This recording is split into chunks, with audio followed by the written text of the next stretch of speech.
Yeah, and it happened. Like this film stuff, like I said, brand new to me. This is probably my third or fourth film festival. Third time we've been here, other film festivals. I remember the first time that we came, I was a little bit nervous. I know too. I've been around these people before. I'm just trying to make her, well, you make me look good. I started saying, trying to make you look good. You make me look good. And so I always say I'm her arm candy. And so here I am, just kind of walking this film festival, and we didn't get hardly anywhere. I mean, we rounded the very first corner, right? Yeah. And I've been to tons of conferences as a pastor, a leader, and all these different things. And so often on those conferences, like people are so shallow. You know what I mean? When you're having conversations, the conversation goes about that far. And you really begin to see how shallow people can be. And like she said, the whole time you're having a conversation, I'm having a conversation with you, but where are my eyes? The whole time I'm trying to look around and see who else I need to connect with. Yeah, what'd you say? What was it? You know what I'm saying? We can make people feel that small. That's about how shallow we can be. I walked in this hallway. I'll never forget it. And somebody walked up to me, and I'm talking about maybe 3 minutes into this conference experience, just looked at me dead in the eye and said, dude, what gets you up in the morning? Like, what are you passionate about? Like, what just causes you to just breathe? And I'm like, I don't know, where am I? You know, people don't talk like this. That's where you learned that we are feelers. Yeah, feelers. Yes, that's very true. But here's what I got. Like, we were surrounded by all these people, but this person who didn't know me from anybody, and I couldn't do a thing in the world to help them. I couldn't advance their career, not even a little bit. But they immediately began to invest in my life. Now, every time I go to an environment, who do you think I'm looking for? I'm looking for that dude. You know, like when that guy calls, I answer him every time. You want that dude on I want that guy on my set. I want that guy on my team. I want that guy in my life. You know what I'm saying? And so I'm talking about not just being the type of person that everybody wants to work with. We're not talking about trying to get you a better job. We're talking about being the person other people just want to be with, right? There was a lady that last year, we got ready to speak last year, and she just walked up and she grabbed us and she was like, can I pray for y'all? And I'm talking about this woman like went to heaven for us. And as soon as we got here yesterday, she was standing in the hallway and she did it again. And she was asking us about things that she was praying for us last year. She remembered. You know what I mean? I'm like, man, anytime that woman wants to talk, let's have a conversation. You know? Yeah. So are you the type of person that people are drawn to?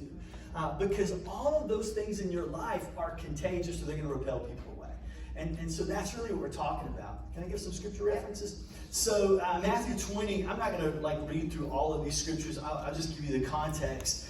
So Jesus is with disciples, and he has this incredible relationship with them. And then there's this unbelievable woman, the mother of Zebedee's sons, came to Jesus with her son. She knelt down and she asked for a favor.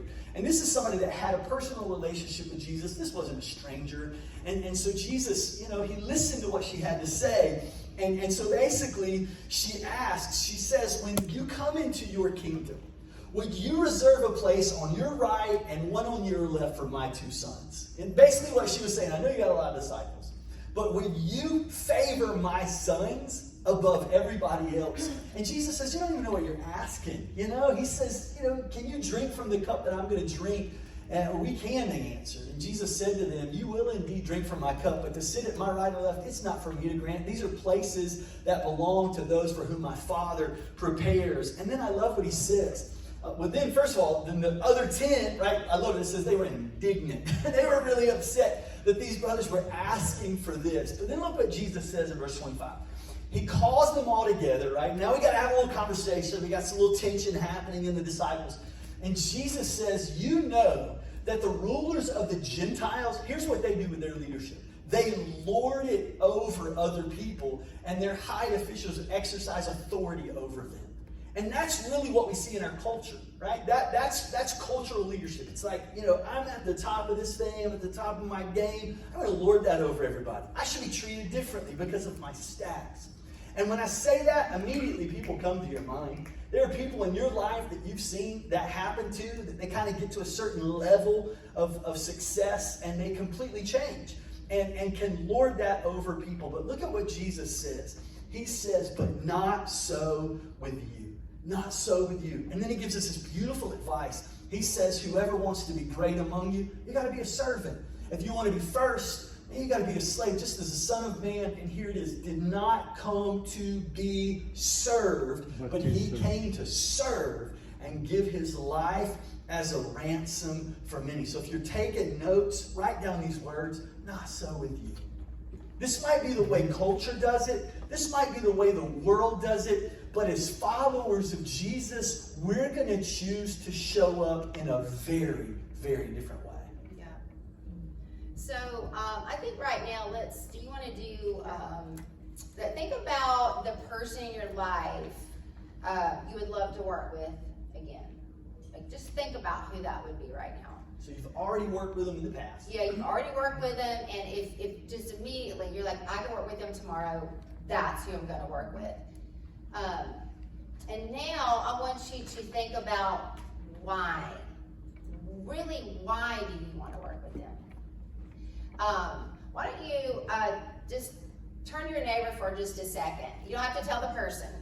Just what are the characters that just come to your mind, the reason that you wanted to work with that person? Yeah. And then we're going to dive into something I think that is really cool. It's like 4, I don't know what I call them, non-negotiables, but they're something that we feel like that's really, it's I don't know, that we just felt like it's something that we wanted to share to help grow you because it's helped grow us. Yeah. So take about maybe a minute or two, just with the person beside you, behind you. Introduce yourself to them. Let's encourage them a little bit. And let's talk about why you want to work with someone. You first. Actually, the first thing came to mind was Shannon. But could be next week. I don't know. I wasn't here yesterday, but I brought it. Okay, but yeah, you just give me the paper at the end of the hall. Oh, okay. In the chair. There you go. Yeah. But the Jenny, you want somebody that is I've worked with a bunch of people that you can tell they're not. Very thin face value, not much depth. It's actually That's someone that helps me answer. that's I would probably say the same thing. Someone that's projects real. you go accept And therefore, they can be see real tendencies. and not be the person to work with. So, But I know that because they're trying, him and that man So- trying so- to get Those are my over One thing I've read is kind of is that you're at a swimming pool and the sign says 2 feet. He's a good fan. We've known each At other first, since and it's 2007. And he does some people are 2 feet deep. attendance at the JCC down And they try and figure those people out real quick. I was actually going to And also use the him other for thing his there's an old saying that says people who think they know everything bother those of us who really do. And sometimes they're experts in the area you know. And I just tend to do a lot of listening and realize that This is the other person. But it's also sometimes it's a person that I feel I can help. I'm not always looking for what's in it for me.